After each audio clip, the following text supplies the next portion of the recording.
আতিনা ফি দার দুনিয়া না হাসান আতিনা ফি দার উকবা না হাসান ইয়া গিয়াসাল মুস্তাগীসিন হাদিনা লন্তিখারা বিল উলুম ওয়াল গিনা हर घोरी में देने तू तैयार है जो न मांगे उससे तू बेजार है শোনেন শোনেন যুব সমাজ শোনেন দিয়ে মন ভালো লাগলো আপনাদের এই মাহফিল আয়োজন ভালো লাগলো আপনাদের এই মাহফিল আয়োজন মারহাবা কি বলা যাবে আজকের মাহফিলের সভাপতি হাজী সানাউল্লাহ ভাই আরো আছেন সভাপতি মাওলানা আব্দুল মজিদ ভাই আরো আছেন এলাকা সব দিন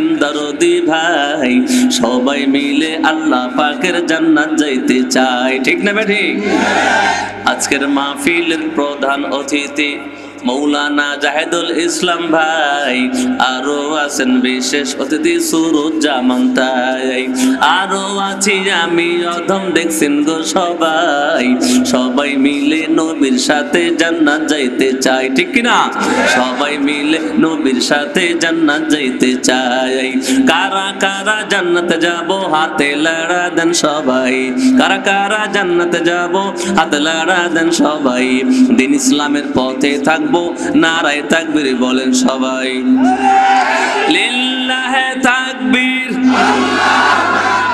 কোরআন সুন্নাহ যেখানে খালাকনাকুম ওয়া ফিহা নুঈদুকুম ওয়া মিনহা নুখরিজুকুম তারাতান উখরা আল্লাহ পাক বলে বান্দা আমি আল্লাহ তোমাদের মাটির থেকে বানাইলাম ও মুসলমান ইমানদার আমাকে আপনাকে আল্লাহ পাক মাটির দ্বারাই বানাইলেন মাটি যখন উপর দিকে দেবেন উপর দিকে মাটি যায় না কিছু দূর যাওয়ার পর ওই মাটি নিচের দিকে ধাপিত হয় মাটির আসল হলো আকর্ষণ হলো নিচের দিকে এটাকে আরবিতে বলা হয় তাওয়াজু বিনম্রতা নম্রতা প্রদর্শন করা নিজেকে ছোট মনে করা আল্লাহর পয়গম্বর বলেন মান তাওয়াদা লিল্লাহ রাফাহুল্লাহ যে ব্যক্তি নিজেকে ছোট মনে করে যে ব্যক্তি নিজেকে ছোট ভাবে আল্লাহ পাক আসমান জমিনে তার সম্মানটা বাড়ায়া দেয় এই মুসলমান ভালো করে খেয়াল করবা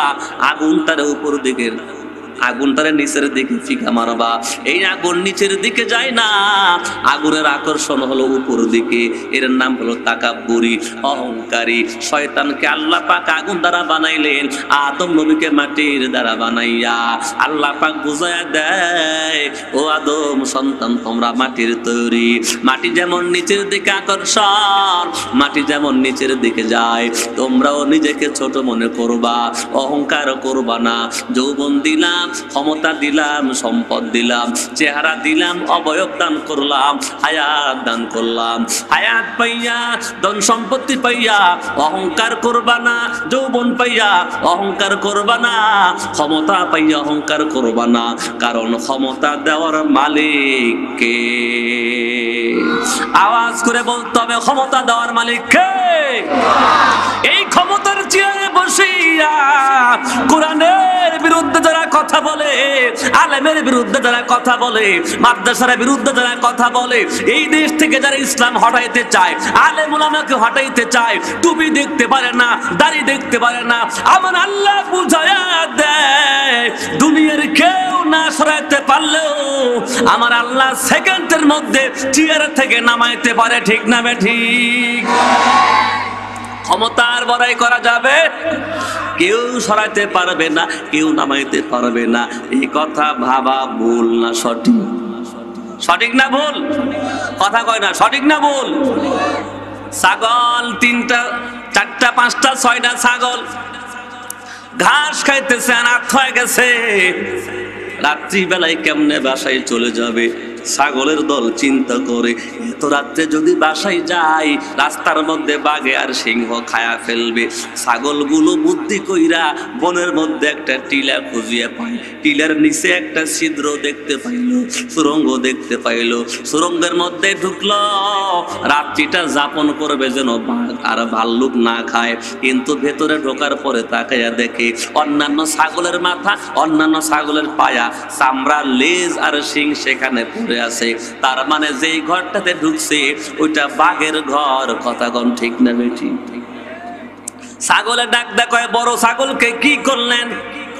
এমন একটা ঘরে আসলেন যেটা বাঘের ঘর। বাঘ তো এসে বিসমিল্লাহ কয়া খাওয়া শুরু করবে। ইতিমধ্যে বাঘ দূর থেকে আসা রওনা করছে তার আপন নিরে। ভেতর থেকে ছাগলগুলা দেখতেছে বাঘ আসতেছে হাঁটি হাঁটি গুটি গুটি পায়ে। ছোট ছাগল ডাক দেখায়, বড় ভাই ওই যে বাঘ আসতেছে আমাদের তো খাওয়া ফেলবে। বড় ভাই ডাক দেখো, শোনো বুদ্ধি একটা আছে, তোরা একটা স্লোগান দিবি। কি স্লোগান? তোরা একজন বলবি বড় ভাই বড় ভাই, আর কয়জন বলবি বাঘের গোশত খাইবার চাই। বুঝেন নাই? বড় ছাগল কয়ে বড়, একজন কয়ে বড় ভাই বড় ভাই, সবগুলা কয়ে বাঘের গোশত খাইবার চাই। বাঘ শুনে পিছন দিকে দৌড়, আমার ঘরে ঢুকে আমার গোশত খাবার চাই। এরা আবার কোন দৈত্য?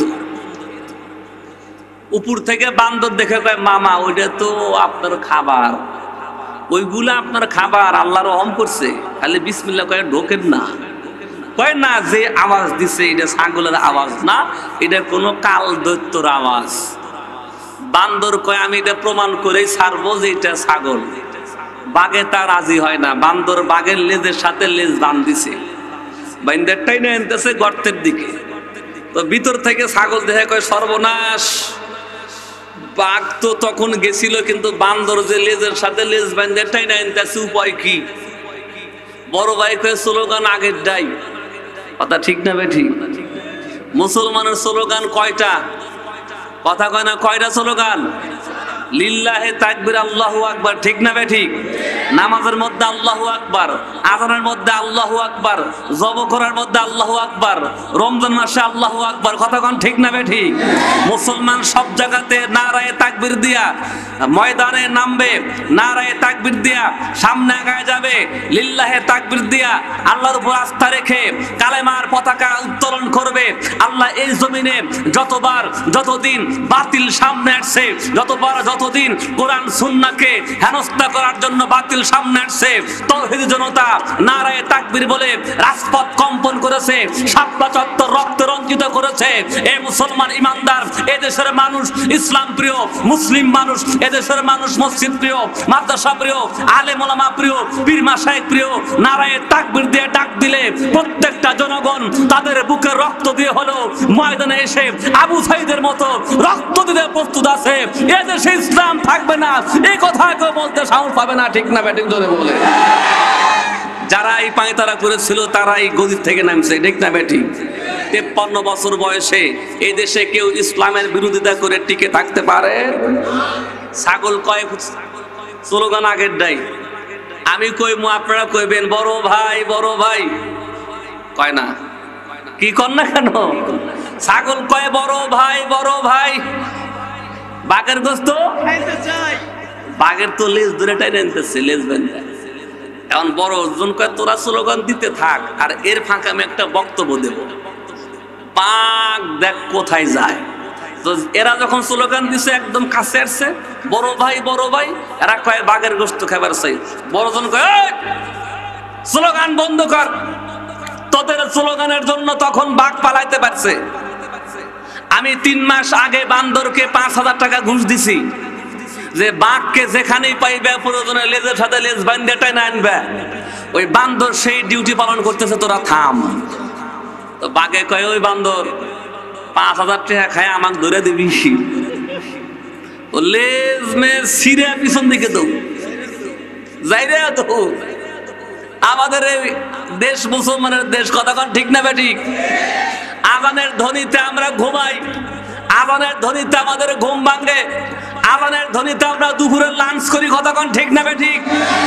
এদেশের মানুষ ইসলাম প্রিয়, এদেশে দাঁড়ায়া, রাজপথে দাঁড়ায়া, শাহবাগে দাঁড়ায়া যে সমস্ত নাস্তিকেরা ভারতের নাস্তিকদেরকে লেজের সাথে লেজ বান্ধা টেনে আনতে চাইছিল, শিক্ষার মধ্যে নাস্তিকতা, সংস্কৃতির মধ্যে নাস্তিকতা, আইনের মধ্যে নাস্তিকতা, যারা এই নাস্তিকগুলো এদেশে দাঁড়ায়া ভারতের নাস্তিকদেরকে টেনে আনতে চাইছিল, এদেশের জনগণ রাজপথে নারায়ে তাকবীর বলে বুকে রক্ত ঢেলে দিয়ে যেদিন রাজপথকে প্রকম্পিত করেছে, এই নাস্তিকগুলো লেজের সাথে লেজ ছিঁড়া ভারতে যাইতে বাধ্য হয়েছে। কথা বল ঠিক না ঠিক? ভাইরা আমার, আমি কারো বিরুদ্ধে বলি না, কিন্তু বাস্তবতা না কইলে তো আল্লাহ মুখ সিলাই করে দিব। কথা কয় না কেন? আমি কি কারো নাম ধরে কইলাম? যারাই কোরআন সুন্নাহর বিরোধিতা করবে তাদেরকে কইছি। অতএব এই ময়দানের মধ্যে যারা আমার কথা শুনে ভালো লাগবে না, মনে করবেন আপনার ইমানটা এখনো ভালো হয় নাই। কথা ঠিক না ঠিক? আমি আপনাদের যে আয়াতে কারিমা তেলাওয়াত করেছি সুন্দর করে ব্যাখ্যা বোঝায় দেব, এদিক সেদিক যাবনি না। ক্লিয়ার? কথা কয় না? ক্লিয়ার? আল্লাহ পাক বলে, বান্দা গদি দিছি, ক্ষমতা দিছি, শক্তি দিছি, জনবল দিছি, কিন্তু তোমার খেয়াল রাখতে হবে তুমি মাটির থেকে সৃষ্টি। কথা ঠিক না বেঠিক? বড়াই আর অহংকার করা যাবে না, কারণ এক সময় মাটির মধ্যে যাইতে হবে। ঠিক না বেঠিক? আল্লাহ কয় মিনহা খালাকনাকুম, ও বান্দা আমি আল্লাহ তোমাদের মাটির থেকে বানাইলাম। এই মাটি উপর দিকে যায় না, মাটি নিচের দিকে ধাপিত হয়, এটাকে বলা হয় তাওয়াজু। অতএব তোমরাও নিজেকে ছোট মনে করবা। আজকে আমাদের সমাজে আমরা নিজেকে বড় মনে করি, একদিন নামাজ পড়িয়া নিজেকে বড় নামাজি মনে করি, একবার হজ করিয়া নিজেকে বড় হাজি সাহেব মনে করি। কথা কোন ঠিক না বেঠিক? ইমাম সাহেব যদি সভাপতিকে সালাম না দেয় চাকরি থাকে না। ঠিক না বেঠিক? মুয়াজ্জিন সাহেবকে দেখার পরে সেক্রেটারি সাহেব রাস্তার পাশে দাঁড়াইয়া অপেক্ষায় থাকে, যেমন একজন ফকির ভিক্ষা নেওয়ার জন্য অপেক্ষা করে। অনেক মানুষ আছে হুজুরদের দেখলে সালামের জন্য অপেক্ষায় থাকে। ঠিক না বেঠিক? আমি কেন সালাম দেব, আমি তো বড়, আমি কেন সালাম দেব, আমি তো হাজী সাহেব। অথচ আল্লাহ নবী ডাকতে কয় আলবাদি বিসালাম বারি উমিনাল কিবরি। আল্লাহ নবী কয় যে ব্যক্তি আগে আগে সালাম দেয় আল্লাহ তার অন্তরটা অহংকার থেকে মুক্ত করিয়া দেয়। জোরে কোন সুবহানাল্লাহ। এক দাদার নাতি, দাদাই কোনোদিন সালাম দেয় না। দাদা ডাক দেয়, কয় নাতি আমার চাইতে বড় সাইলদার এলাকার মধ্যে কেউ নাই। নাতি জিজ্ঞেস করে দাদা তোমার বয়স কত? কয় আমার বয়স হলো 80 বছর। এই সাইলদার এলাকার মধ্যে ঘুরিয়া ঘুরিয়া দেখবা আমার চাইতে বয়োজ্যেষ্ঠ আর কেউ নাই, অতএব এলাকার সবাই আমাকে সালাম করে, তুমিও সালাম দিবা। নাতি ডাক দেয়, কয় দাদা মাঝে মধ্যে তোমারও তো সালাম দেওয়া দরকার, কারণ আগে সালাম দিলে নেকি পাওয়া যায় বেশি। জোরে কোন ঠিক না বেঠিক? আগে সালাম দিলে অহংকার থেকে মুক্ত করে দেন কে? দাদাই ডাক দেয়, না না সালাম আমি আগে দেব না, কারণ আমার চাইতে বড় কেউ নাই। নাতি ডাক দেয়, কয় দাদা অহংকার করবা না, তোমার চাইতে বড় মানুষের অভাব নাই। এবার দাদা আর নাতি দুইজনে ঝগড়া, দুইজনে হার জিত বাজছে। কয় হা তাহলে প্রমাণ করো আমার চাইতে বড় কেউ আছে কিনা। নাতির দাবি তোমার চাইতে বড় মানুষ আছে, দাদার দাবি আমার চাইতে বয়োজ্যেষ্ঠ কেউ নাই। দুইজন চলছে প্রমাণ করার জন্য, দেখি দাদার চাইতে বড় কেউ আসেনি। দাদার বয়স হলো 80 বছর। কয় বছর? কিছু দূর যাওয়ার পর বাইনাগাতি টার্নিং পয়েন্টে গিয়ে দেখে এক আল্লাহর বান্দা, 3 মাথাওয়ালা বুড়া। কয় মাথাওয়ালা? কাছে গিয়ে দেখে মাথায় একটা আর 2টা হাঁটু, দূর থেকে মনে হয় 3 মাথা। এত বুড়া হয়ে গেছে। নাতি ডাক দেয়, পথিক মহোদয় আপনাকে জিজ্ঞেস করি 2টা প্রশ্ন। 1 নাম্বার প্রশ্ন আপনার বয়স কত? ওই বুড়া চাচা ডাক দেয়, কয় আমার বয়স হলো 91। বলেন দাদার চাইতে ছোট না বড়? দাদা কয় না দাদা এই যে এর বয়স আপনার চাইতে 11 বছর বেশি। তাহলে আপনার চাইতে বড় যে আছে এটা কি বিশ্বাস হইলো? দাদা কয় হ্যাঁ বিশ্বাস হইলো। কান ধরে তওবা করে জীবনের অহংকার করবো না। আমার আওয়াজ ওরে কোন নাতি ডাক কয় চাচা আপনার যে 91 বছর বয়স, এই যে আপনি কাঁদতেছেন কেন? চোখের মধ্যে পানি। ওই চাচাই ডাক কয় কেন কান্দি জানো? আমার বাবা আমাকে থাপ্পড় মারছে, তার মানে ওর বাপও বেঁচে আছে। কথা বলছেন ভাই? নাতি কয় দাদা দেখছো উনি তো তোমার চাইতে বড়, ওর বাপও বেঁচে আছে, তাইলে ওর বাপকে একটু দেখতে যাই। এবারে তিনজন মিলে ওনার আব্বাকে দেখতে গেছে। আব্বাকে দেখতে যায় প্রশ্ন করছে, বাপজি আপনার 91 বছর ছেলেটারে যে আপনি থাপ্পড় মারছেন, বসে বসে কাঁদতেছে, তো কেন আপনি মারলেন? তখন ওনার বাপে ডাক দেখায়, ওরে তো জীবনে কখনো মারি নাই, ও কথার অবাধ্যতা করে না কোনোদিন, কিন্তু আজকে একটা কথা শোনে নাই। কি কথা শোনে নাই? ওর দাদা পান আনতে বলছে, পান আনে নাই, তার মানে ওর দাদাও বেঁচে আছে। নাতি কয় দাদা দেখ যাও তোমার চাইতে তিনজন বড় পাইছে। এ মুসলমান ইমানদার, আমার চাইতে ভালো কেউ নাই এই কথা মনে করবা না। আমি বড় নামাজি, আমি বড় দানশীল, আমি বড় হাজি সাহেব, আমি বড় পরহেজগার, আমি বড় জান্নেওয়ালা, এই কথা মনে করার সুযোগ নাই। এই মুসলমান জানো আমার চাইতে তোমার চাইতে ভালো বান্দার, আমার চাইতে তোমার চাইতে বেশি নামাজিওয়ালার, আমার চাইতে তোমার চাইতে বেশি পরহেজগার বান্দা আমার পাশের বাসায় থাকতে পারে, আমার খবর নাই। ঠিক না বেঠি? এই জন্য অহংকার করা যাবে না। মিন্না খলাকনাকুম, আল্লাহ পাক বলে বান্দা মাটির দ্বারাই বানাইলাম। আল্লাহ পাক বলেন ফালয়ানজুরিল ইনসানু মিম্মা খুলিকা খুলিকা মিম্মা দাফিক ইয়াখরুজু মিন বাইনিস সুলবি ওয়াত তারাইব। আল্লাহ পাক বলে বান্দা তুমি কেন অহংকার করবা? তুমি ছিলা নাপাক এক ফোঁটা পানি, সেখান থেকে তোমাকে আমি আল্লাহ সৃষ্টি করলাম। ভালো করে বুঝবেন, এক আয়াতে আল্লাহ বললেন মাটির থেকে বানাইলাম, আর এক আয়াতে বললেন পানির দ্বারা বানাইলাম। দুই কথার মধ্যে বৈপরীত্য পরিলক্ষিত হয়। ও মুসলমান ইমানদার, তাআরুজ পরিলক্ষিত হয়। আল্লাহ পাক সূরা তাহার মধ্যে বললেন আমি আল্লাহ তোমাদের মাটির দ্বারাই বানাইলাম, আর সূরা তারিকের মধ্যে বললেন আমি আল্লাহ তোমাদের পানির দ্বারা বানাইলাম। তাহলে আল্লাহর দুই কথার মধ্যে সাংঘর্ষিকতা দেখা যায়। আসলে বাহ্যিক দৃষ্টিতে মনে হলেও হাকিকতে দুইটাই এক। জোরে কোন সুবহানাল্লাহ। এক নাম্বার দফে তারুজ, ও মুসলমান ইমানদার, এক নাম্বার হলো আমরা 5 ভাই 6 ভাই মনে করেন, আমাদের কেউ দাওয়াত করে নাই। আমাদের পক্ষ থেকে আব্বা যদি কোনো দাওয়াতে যায়, আমরা সবাই বলি আমাদের দাওয়াত না করলেও সমস্যা নাই, আব্বা গেছে, আব্বা খাইছে, তো 5 ভাইয়ের পক্ষ থেকে হয়ে গেছে। ঠিক নেবে? ঠিক। বাবা গেছে তো হয়েছে। আল্লাহ পাক আমাদের আদি পিতা আদম নবীকে বানাইলেন ডাইরেক্ট মাটির থেকে। এই জন্য আদম নবীর দিকে লক্ষ্য কইরা আল্লাহ পাক বলছেন বিন্না খলাকনাকুম, তোমাদের সবাইকে মাটির দ্বারা বানাইছি। জোরে কোন সুবহানাল্লাহ। আমি আপনি তো মা বাবার মাধ্যমে দুনিয়ায় আসলাম, আমাদের দিকে লক্ষ্য কইরা পানির কথা বলেছেন। মূলত হাকিকতে পরোক্ষভাবে আমরা সবাই মাটির তৈরি। জোরে কোন সুবহানাল্লাহ। কেমনে?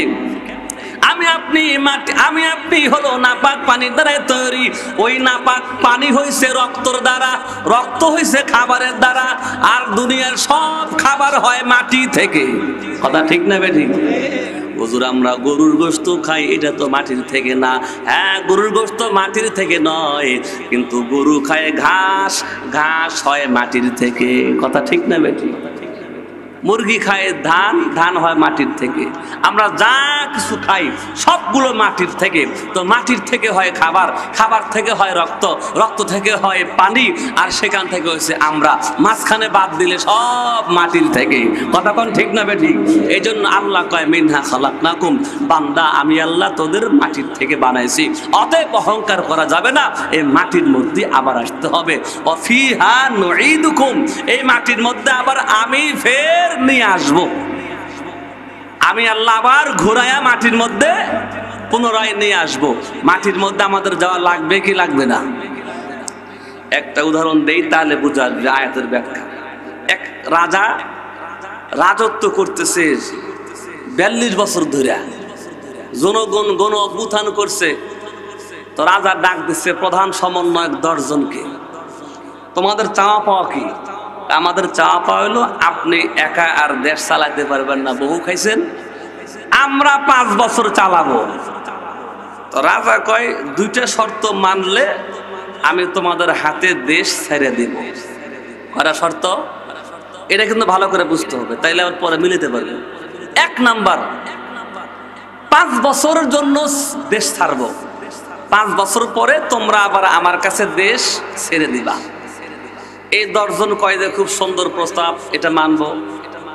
2 নাম্বার, 5 বছর পরে যখন রাজত্ব ছেড়ে দিবা, তোমরা তো ছোট লোকের বাচ্চা, তোমাদের বাপ দাদা স্বামী টামি কেউ তোর দেশ স্বাধীন করে নাই, তোমরা যদি দেশ চালাও 5 বছর পরে যখন দেশ ছেড়ে দিবা, এই অপরাধে এই বেলকুচি থাকার ভাগ্য হবে না। ওই সুন্দরবন যে আছে বাঘ ভাল্লুকের দেশ, ওই সুন্দরবনে হাত পা বান্ধা রেখে আসবো। এর নাম হলো বনবাস। এর নাম কি? এই 10 সমন্বয় কয় না, এরকম রাজত্ব চাই না যে রাজত্ব করার পরে বনবাস থাকতে হবে, যেমনি আছে তেমনি থাকি। এই 10 জনের মধ্যে একজন ছিল কম শিক্ষিত, ও রাখাল। ও কয় আপনার এই 2টা শর্ত, এরা 9 জন না মানলেও আমি মানবো। জোরে কোন মারহাবা। তুমি কি 5 বছর পর গদি ছাড়বা? অবশ্যই ছাড়বো। তাহলে লেখো, গদি ছাইরা কি বনবাস থাকবা সুন্দরবনে? কয় হ্যাঁ যাবো, বনবাস যাবো। ঠিক আছে। পরের দিন ডাকডোল বাজাইয়া সবার সামনে শপথ পড়ায়া ওই রাখাল ছেলেকে রাজা বানানো হলো। এবার রাখাল হলো রাজা। জোরে বলেন, 5 বছর পরে গদি ছাড়তে হবে না রাখতে হবে? আর গদি ছাড়ার পরে বনবাস থাকবো না বাড়ি থাকবো? বনবাস থাকবো। সেটা কোথায়? সুন্দরবন এরিয়া। উনি শপথ নেওয়ার পরে সব সচিবদের ডেকে কয়, আমি তো হলাম একমাত্র এদেশের প্রধান, আমার কথাগুলো তোমরা অক্ষরে অক্ষরে বাস্তবায়ন করবা। অবশ্যই করব। আগামী 3 মাসের মধ্যে পুরা সুন্দরবনের যত খড়ি আর যত গাছ আছে সব কাইটা সাইটা নদীগুলোতে ভরাট করে সুন্দরবনটা একটা এরিয়া দিবা। পরবর্তী 3 বছরের মধ্যে একটা ইসলামী কলেজ ভার্সিটি, একটা ঢাকা ভার্সিটির মতো একটা বিমানবন্দর, রেলওয়ে, হসপিটাল, যা কিছু একটা সুন্দর শহরের জন্য লাগে, সিটি শহর, 3 বছরের মধ্যে সব করবা। রাজি আছো? ওরা সব সিগনেচার করছে। 3 বছরের মধ্যে পুরো সুন্দরবন কাইটা সিঙ্গাপুর শহর বানাইছে। জোরে কোন মারহাবা। 5 বছর চলে গেছে, আপনার রাস্তাঘাট, বেতন ভাতা সব বন্ধ, দেশের কিছুই করে নাই। কিন্তু উনি যে 5 বছর পরে সুন্দরবনে থাকবে, সেই সুন্দরবন কাইটা মাইটা সিটি শহর, সিঙ্গাপুর শহর বানাইছে। 5 বছর পর যখন গদি মেয়াদ শেষ, হস্তান্তর কইরা এখন ওনাকে বনবাস দেওয়ার জন্য সবাই ধরে নিয়ে যেতেছে হলো সুন্দরবনে। আপনারা বলেন, সুন্দরবন কি আর সুন্দরবন আছে? সুন্দরবনে আর বাঘ ভাল্লুক আছে? আল্লাহ পাক বলেন, অফিহা নুঈদুকুম, আমি আল্লাহ তোমাদের মাটির দ্বারাই বানাইছি, আবার ওই মাটির মধ্যে নিয়ে যাব কবরে। কবর সাপ বিচ্ছুর ঘর। কথা কোন ঠিক না বেঠিক? এই কবরে আমাদের যেতে হবে। আল্লাহ তাআলা আমাদের রাজত্ব দান করছেন। আল্লাহ পাক বলে, বান্দা আমি আল্লাহ তোমাদের মাটির দ্বারাই বানাইয়া তোমাদের জন্য আলোর ব্যবস্থা করলাম, বাতাসের ব্যবস্থা করলাম, জীবন দান করলাম, হায়াত দান করলাম, যৌবন দান করলাম, ক্ষমতা দান করলাম। প্রত্যেকটা মানুষ আমি আর আপনি হলো রাজা। আমি আমার দেহের জন্য রাজা, আপনি আপনার দেহের জন্য রাজা, আমি আমার হাতের জন্য রাজা, আমি আমার পায়ের জন্য রাজা। আমার বডির উপরে, আমার দেহের উপরে আমার রাজত্ব চলে। আমার সিদ্ধান্ত অনুযায়ী আমার হাত কাজ করে, আমার সিদ্ধান্ত অনুযায়ী আমার চোখ দেখাশোনা করে, আমার সিদ্ধান্ত মাফিক আমার পা চলে। ও মুসলমান, মুসলমান ইমানদার, আল্লাহ পাক বলে বান্দা আমি আল্লাহ তোমাদের রাজা বানায়া দিলাম, প্রত্যেকের দেহের জন্য রাজা বানায়া দিলাম। আমি চাইলে হাত দিয়ে ভালো কাজ করতে পারবো, চাইলে হাত দিয়ে মন্দ কাজ করতে পারবো। আমি চাইলে চোখ দিয়া ভালো দেখতে পাইবো, চাইলে চোখ দিয়ে খারাপ দেখতে পারবো। আমি চাইলে পা দিয়ে হাঁটিয়া মসজিদের দিকে যাইতে পারবো। আমি চাইলে পা দিয়ে হাঁটিয়া বড় ঘর তথা সিনেমা দেখতে যাইতে পারবো। কথা কোন ঠিক না বেঠি? আল্লাহ পাক বলে ও বান্দা আমি আল্লাহ তোমাদেরকে রাজত্ব দান করলাম। এই রাজত্ব যেই দিন শেষ হইয়া যাবে ওই দিন অন্ধকার কবরে যাইতে হবে। কথা কোন ঠিক না বেঠি? ওই রাখাল রাজার 5 বছর ছিল তার রাজত্বর মেয়াদ, আর আমাদের রাজত্বর কোনো মেয়াদ আমাদের জানা নাই। ঠিক না বেঠি? জোরে কোন। 5 বছরও বাঁচতে পারি, 40 বছরও বাঁচতে পারি। কথা কোন ঠিক কিনা? আল্লাহ পাক বলে বান্দারে ওই দেহের মধ্যে রূহ থাকবে যতক্ষণ, তোমাদের রাজত্ব থাকবে ততক্ষণ। ঠিক না বেঠি? এই রূহ চলে যাওয়ার পর এই দেহের দাম নাই। রূহ যেই দিন চলে যাবে আমার রাজত্ব শেষ হয়ে যাবে, তখন আমাকে অন্ধকার কবরে নিয়ে যাবে। যেই বিবি যেই সন্তানেরা আমাকে সারা ঘুমাইতে পারতো না, যেই দিন আমার আমার দেহ থেকে রূহ চলিয়া যাবে ওই দিন এই বডিটা আর কেউ রাখবে না। সবাই মিলিয়া গোসল করাইয়া দিয়া 3খানা কাফনের কাপড় পরাইয়া অন্ধকার কবরে নিয়ে যাবে। এ মুসলমান ভালো করে শুনে রাখো, আল্লাহ বলেন অফিহা নুঈদুকুম, ওই মাটির মধ্যে আবার নিয়ে যাব। ওই মাটির মধ্যে যাওয়ার আগে ঈমান আর আমলের সম্বল নিয়ে যাইতে হবে। ঠিক না বেঠিক? জোরে বলেন। আল কাইসু মান দানা নাফসাহু আমিলা লিমা বাদাল মাউত। আল্লাহর নবী দেখি বলে ওই ব্যক্তি, ওই ঈমানদার বড় বুদ্ধিমান, যে ঈমানদার নিজের পরিচয় পাইলো আর এমন আমল করলো যে আমল করার কারণে মৃত্যু পরবর্তী তার কাজে আসবে। তাহলে এবার শোনেন, আমার আপনার হায়াত যতদিন আছে, আমার আপনার রুহু বডির মধ্যে যতদিন আছে, আমার আপনার রাজত্ব আছে। যেই দিন রুহু চলিয়া যাবে রাজত্ব ফুরিয়া যাবে, আমাকে আপনাকে অন্ধকার কবরের মধ্যে ঢুকায়া দেবে। জোরে কোন ঠিক না বেঠি? ওই রাখাল রাজা 5টা বছরে তার দেশের কোনো কাজ না করিয়া সুন্দরবনটা পরিষ্কার করেছে। আমাদের এ রাজত্ব চলাকালীন হাত পা অঙ্গ প্রত্যঙ্গের মাধ্যমে, সম্পদের মাধ্যমে, জীবনের মাধ্যমে, সময়ের মাধ্যমে, কথাবার্তার মাধ্যমে, চোখের মাধ্যমে, হাতের মাধ্যমে এমন আমল করতে হবে যে আমলের কারণে আমার আপনার কবরটা জান্নাতের বাগান হয়ে যায়। ধরে কোন কথা ঠিক না বেঠিক? আল্লাহ নবী ডাকতে বলে ইন্নামাল কবরু রাউযাতুম মির রিয়াজিল জান্নাহ আও হুফরাতুম মিন হুফারিন নার। কবর কারো জন্য জান্নাতের বাগান হয়, আবার কারো জন্য জাহান্নামের গর্ত হয়। ওই কবরে যাইবার সময় ঈমান আর আমল ভালো যদি হয় কবরটা জান্নাতের বাগান হয়, ঈমান আমল যদি খারাপ হয় কবরটা জাহান্নামের গর্ত হয়। ও মুসলমান ঈমানদার, আমার আপনার কবরটা এই দুনিয়ায় থাকতে আমলের মাধ্যমে জান্নাতের বাগান বানাইতে হবে। ঠিক না বেঠিক? কোন আমল করলে কবরটা জান্নাতের বাগান হবে? কোন আমল করলে মৃত্যুর সময় আমার আপনার কালেমা নসিব হবে? কোন আমল করলে মৃত্যুর সময় নিষ্পাপ হয়ে যাব? আব্দুর রহমান ইবনে আয়েশ রাদিয়াল্লাহু তাআলা আনহু থেকে বর্ণিত, আমার নবী সাল্লাল্লাহু আলাইহি ওয়া আলিহি ওয়াসাল্লাম ফজর নামাজ আদায় করিয়া সাহাবায়ে কেরামদের দিকে মুখ করিয়া প্রশ্ন করলেন, ওগো সাহাবায়ে কেরাম শুনো, আমি আজকে রাত্রে একটা স্বপ্ন দেখেছি, তোমরা কি জানতে চাও? সাহাবায়ে কেরাম বললেন, ইয়া রাসূলুল্লাহ আপনি বলুন কি স্বপ্ন দেখলেন?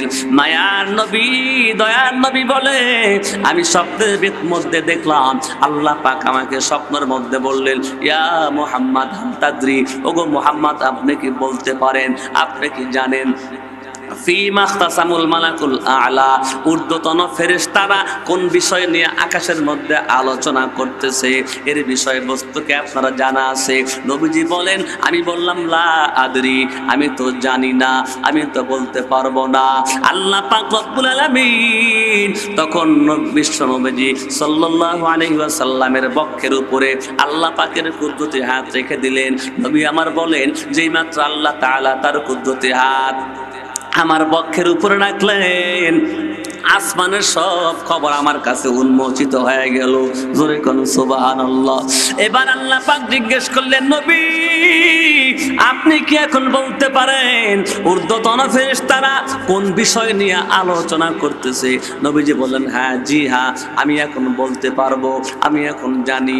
ফিল কাফারাত, এমন কিছু আমল সম্পর্কে আলোচনা করা হয়, ওই আমলগুলো যদি করা হয় বান্দার জীবনের গুনাহগুলো মাফ হইয়া যায়। জোরে কোন সুবহানাল্লাহ। ও মুসলমান ইমানদার, আল্লাহ নবী ডাক দেয়, ফামান ফাআলা যালিকা ফাকাদ আশা বিখাইর ওয়া মাতা বিখাইর ওয়া কানা মিন খাতিআতিহি কায়ামিন ওয়ালাদাতু উম্মুহু। আমার নবী ডাক দেয়, তিনটা আমল সম্পর্কে আলোচনা করতেছে। এই তিনটা আমল যদি কোনো ইমানদার বান্দা বান্দি করে, ওই ইমানদার বান্দা বান্দির জীবনটা আল্লাহ পাক এত পবিত্র করবেন। ফামান ফাআলা যালিকা ফাকাদ আশা বিখাইর, তার জীবন তার এই জীবনে কোনো অভাব রাখবে না।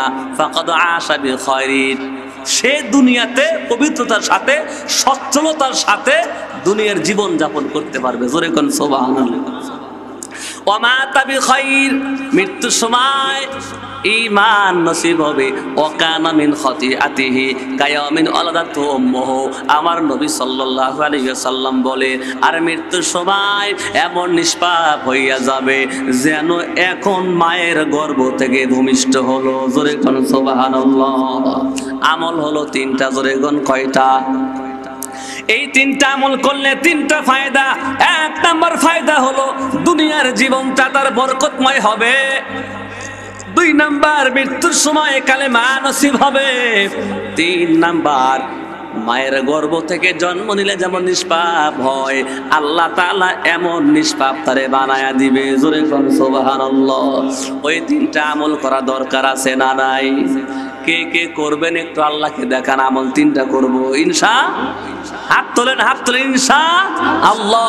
আল্লাহ তৌফিক দেন বলে আল্লাহুম্মা আমিন। এক নাম্বার আমল, এত মা বোনদের জন্য, নিজেদের ঘরের কন্যা রে, নিজেদের ঘরের কোনায় জলচকি পাড়া জায়নামাজ বিছানো। আমার মা আমার বোন যখন ওযুটা করিয়া ওই জয়নামাজের দিকে, মুসল্লার দিকে রওনা হয়, আমার আল্লাহ মা বোনদের জীবনের গুনাহ মাফ করে দেয়। জোরে কোন সুবহানাল্লাহ।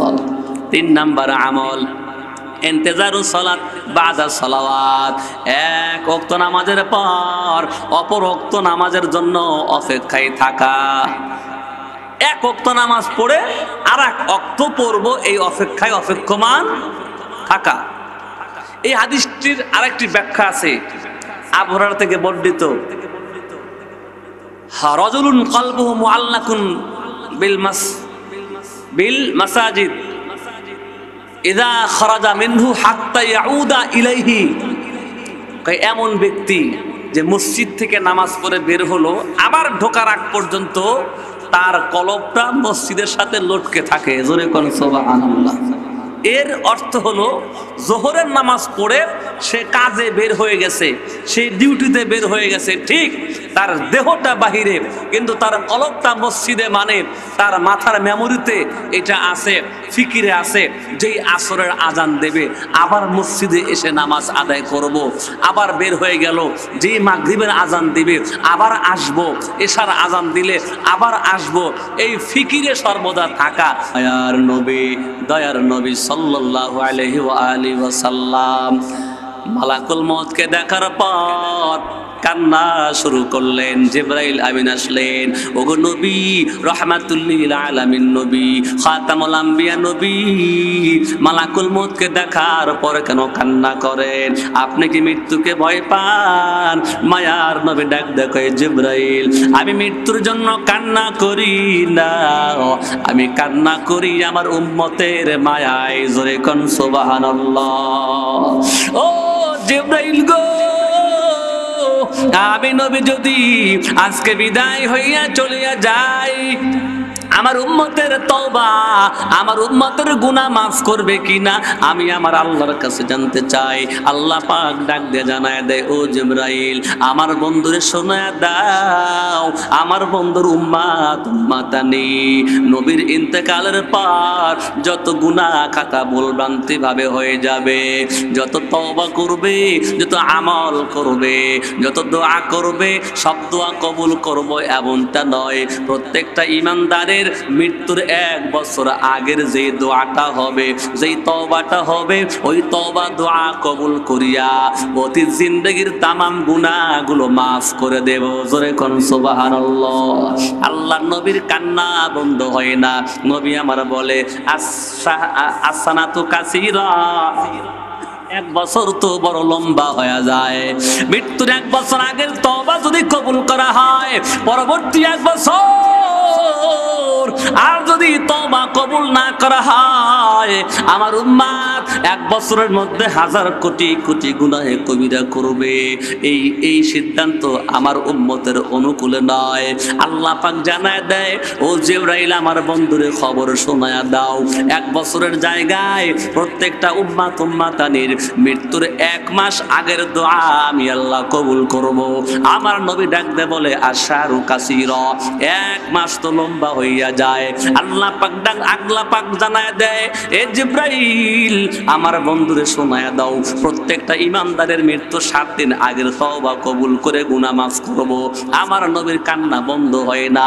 আল্লাহ পাক আবার ডাক দেয় বলে, ও জিবরাইল আমার বন্ধুরে খবর শোনায়া দাও, আমার বন্ধুর উম্মাতানি মৃত্যুর 1 দিন আগে যে দোয়াটা করবে, তওবা করবে, ওই তওবার ওসিলায় তামাম জিন্দেগীর গুনাহগুলো মাফ করে দেব। জোরে কোন সুবহানাল্লাহ। আল্লাহ নবী দেখি বলে, আল ইয়াউমা কাসীরা, ও জিবরাইল শুনিয়া নাও, 1 দিন তো বড় লম্বা। 1 দিন আগের তওবা যদি কবুল করা হয়, মৃত্যুর 1 দিনের ভিতর ওই দিনের তওবা যদি কবুল না করা হয়, 24 ঘন্টার মধ্যেই গুনাহ করবে, একটা গুনাহ লইয়া কবরে যাবে, ওই কবর জাহান্নামের গর্ত হইয়া যাবে। এই সিদ্ধান্ত আমি মানতে পারি না। আল্লাহ পাক জানায় দেয়, জিবরাইল আমার বন্ধুরে শোনায়া দাও, 1 দিন 1 মাস 1 বছর 7 দিন কোনো শর্ত না। আমার বন্ধু মৃত্যুর সময় কান্না যেন না করে। বন্ধুর চোখের পানির ওসিলায় আমি আল্লাহ সিদ্ধান্ত ফাইনাল করে দিলাম, আমার বন্ধুর উম্মাতানি জীবনে যতবার তওবা করবে আমি আল্লাহ ততবার কবুল করব। এমনকি মৃত্যুর 1 মিনিট আগেও যদি তওবা করে আমি আল্লাহ তওবা কবুল করিয়া নিষ্পাপ বানাইয়া অন্ধকার কবরের যাত্রী বানায়া দেব। জোরে কোন সুবহানাল্লাহ। ও গো নবীর উম্মাতেরা হয়ে আজি দিশে হারা, কোরআন হাদিস ছেড়ে চলো যখন যাহা চায় মনে, নবী বিনে কে তরাবে ফুলসিরা তুমি জানে, নবী বিনে কে তরাবে ফুলসিরা তুমি জানে। জোরে কোন মারহাবা। আল্লাহ নবীর কান্না বন্ধ হয়ে গেল, কিন্তু হযরতে ফাতেমা তো জোহরা নবীজির কন্যা ফাতেমা কান্না শুরু করলেন। আমার নবী ফাতেমার কানের কাছে মুখ লাগায় বললেন, ও ফাতেমা শুনিয়া নাও, আমি তোমার বাবা, আমি রাহমাতুল লিল আলামিন, আমি বিশ্ব নবী আজকে দুনিয়া থেকে বিদায় হয়ে যাব। তুমি কান্না করিও না। আমার মৃত্যুর পরে সর্বপ্রথম আমার পরিবারের মধ্য থেকে তোমার মরণ হবে, অচিরেই কবর দেশে তোমার আর আমার মিলন ঘটবে। জোরে কোন সুবহানাল্লাহ। ফাতেমার কান্নাটা বন্ধ হয়ে গেল। আমার নবীর ইন্তেকালের 6 মাস 15 দিন পার হয়েছে। কয় মাস? 6 মাস 15 দিন পার হয়ে গেল। ফাতেমার কোনো মৃত্যুর মেসেজ পায় না। হঠাৎ করে 6 মাস 15 দিন দিবাগত রাত হযরতে ফাতেমা তো জোহরা গভীর রাত্রিতে স্বপ্নের মধ্যে দেখে আমার নবী রাহমাতুল লিল আলামিন নবী দূর থেকে ডাক দিছে ফাতেমা বলিয়া। ফাতেমাকে হাতের ইঙ্গিত দিয়া আল্লাহর নবী কাছে নেওয়ার জন্য ডাক দিলেন। হযরতে ফাতেমা স্বপ্নের মধ্যে নবীর পানে রওনা হয়ে গেলেন, কিন্তু নবীর কাছে যাইতে পারলেন না। মাঝামাঝি গেলে ঘুমটা ভাঙ্গিয়া গেল। ঘুম ভাঙ্গার পর ফাতেমা তো জোহরা রাদিয়াল্লাহু তাআলা আনহা কান্না শুরু করলেন। হযরতে আলী কাররামাল্লাহু ওয়াজহা বললেন, ও ফাতেমা, এত গভীর রাত্রে কান্না করো কেন? এমন স্বপ্ন দেখলা কিনা যে স্বপ্নের মধ্যে ভয়ানক দৃশ্য রয়েছিল? হযরতে ফাতেমা তো জোহরা বলেন, ওগো আমার স্বামী, এমন একটা স্বপ্ন দেখলাম যেটা ভয়ানক নয়, কিন্তু কান্না করি কেন জানো? এই স্বপ্নের ব্যাখ্যাটা আমি বুঝতে পারতেছি না। কি স্বপ্ন দেখলা? বলে, আমার বাবা দূর থেকে আমারে ডাক দিছে। আল্লাহ নবী, আমার বাবা আমার ডাক দেওয়ার পর আমি নবীর দিকে রওনা হয়ে গেলাম, কিন্তু আমি নবীর কাছে যাইতে পারলাম না। এর আগেই আমার ঘুমটা ভাঙিয়া গেল। হযরত আলী কাররামাল্লাহ বলে, ও আমার বিবি সাহেবা, এই স্বপ্নের ব্যাখ্যা হলো জানো, নবী যেহেতু তোমাকে ডাক দিয়েছে আর তুমি যেহেতু রওনা দিয়েছো, এই স্বপ্নের ব্যাখ্যা হলো তুমি অচিরেই দুনিয়া থেকে বিদায় হইয়া কবর জগতে নবীর সাথে মিলিত হইবা। জোরে কোন সুবহানাল্লাহ। হযরতে ফাতেমা তো জোহরা বলে, ও স্বামী আমার, স্বপ্নের ব্যাখ্যা যদি এমনটা হয় আমার মরণ আসন্ন, ও আমার স্বামী, তাহলে তোমার কাছে একটা আবেদন নিবেদন ওসিয়ত রাখা যায়। হযরতে ফাতেমা বলে, স্বামী আমার মরণ যদি রাত্রিকালীন সময় হয়, তাহলে আমার মৃত্যুর খবর প্রচার করবা না, বিনা প্রচারে বিনা প্রকাশে রাতের আধারে আমাকে দাফন কইরা দিবা। হযরত আলী বলেন, ও ফাতেমা, ভালো করে শোনো, তোমার মৃত্যুর খবর পাইয়া সকল সাহাবায়ে কেরাম জানাজায় অংশগ্রহণ করার জন্য আপ্রাণ চেষ্টা করবে। তুমি কেন নীরবে নিস্তব্ধ রাতের আধারে গোপনে তোমাকে দাফন করতে বলো? হযরতে ফাতেমা বলে, স্বামী, কেন আমি আপনাকে এমন ওসিয়াত করি? আমি ফাতেমা আমার জীবনে এত শক্তিশালী পর্দা করলাম, কঠোর পর্দা করলাম, আমার জীবনে আমার কণ্ঠের আওয়াজ কোনো ভিন্ন পুরুষের কানে যায় নাই। জোরে কোন আল্লাহু আকবার। আরো জোরে কোন আল্লাহু আকবার।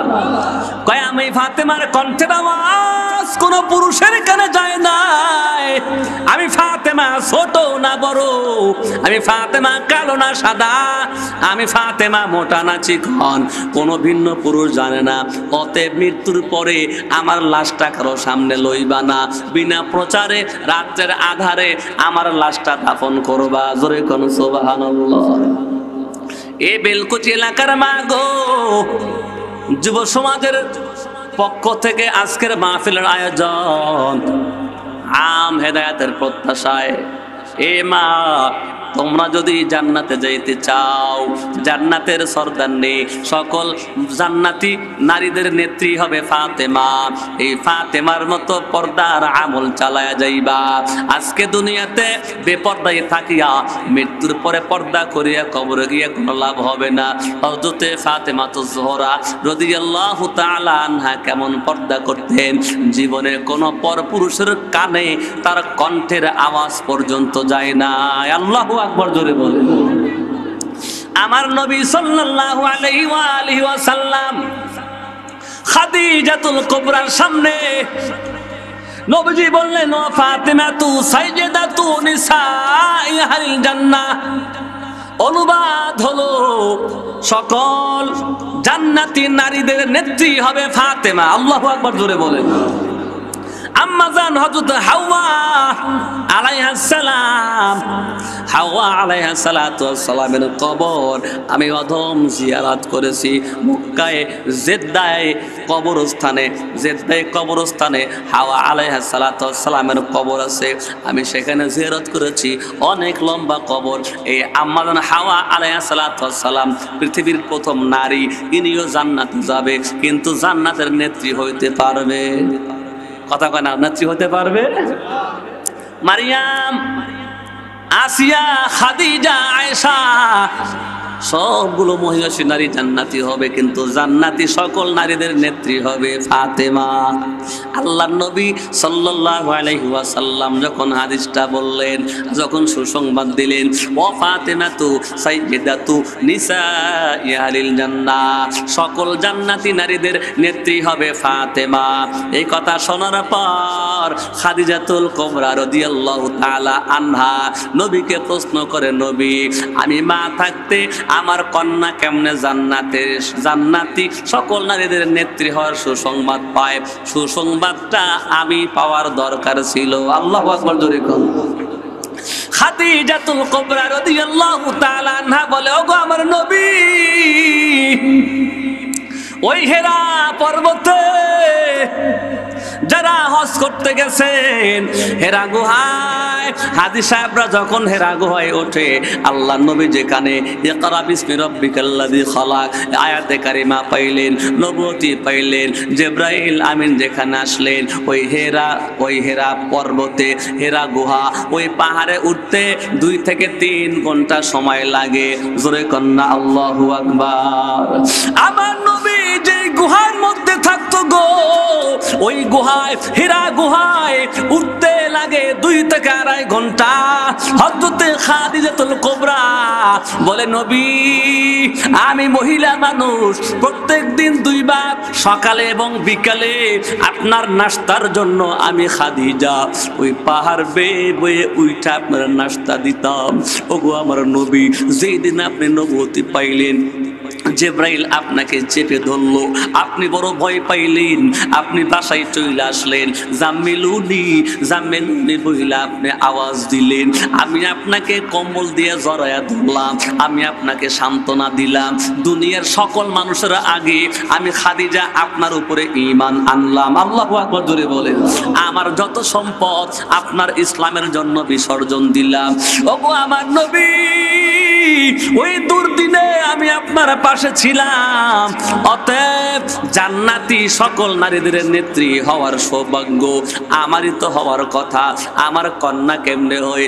আল্লাহর নবী ডাক দিয়ে বললেন, ও খাদিজা, এটা আমার সিদ্ধান্ত নয়, এটা হলো আসমানওয়ালার সিদ্ধান্ত। আল্লাহু আকবার, জোরে বলেন।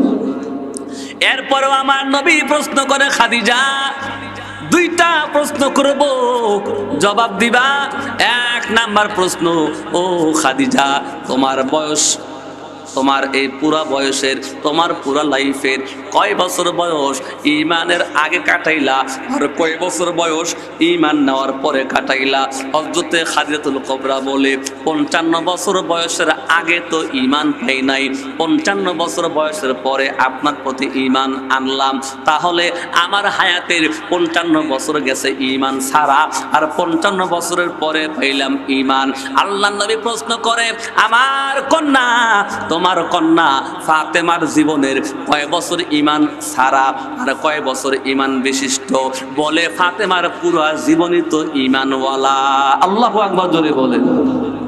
2 নাম্বার প্রশ্ন, ও খাদিজা, জবাব দাও, তোমার জীবনে তুমি পর্দা করো, ইসলামী শরিয়ার পর্দা করো, তুমি আগেও তোমার শালীনতা বজায় রাখতা। পুরো আরব কান্ট্রির মধ্যে সকল মানুষ হযরতে খাদিজাকে বলতো তাহেরা, অর্থাৎ তার চালচলন, তার নীতি, তার সতীত্ব, তার সতী সাধবী, তার পর্দা, সব কিছুতে তিনি ছিলেন পবিত্রা। জোরে কোন সুবহানাল্লাহ।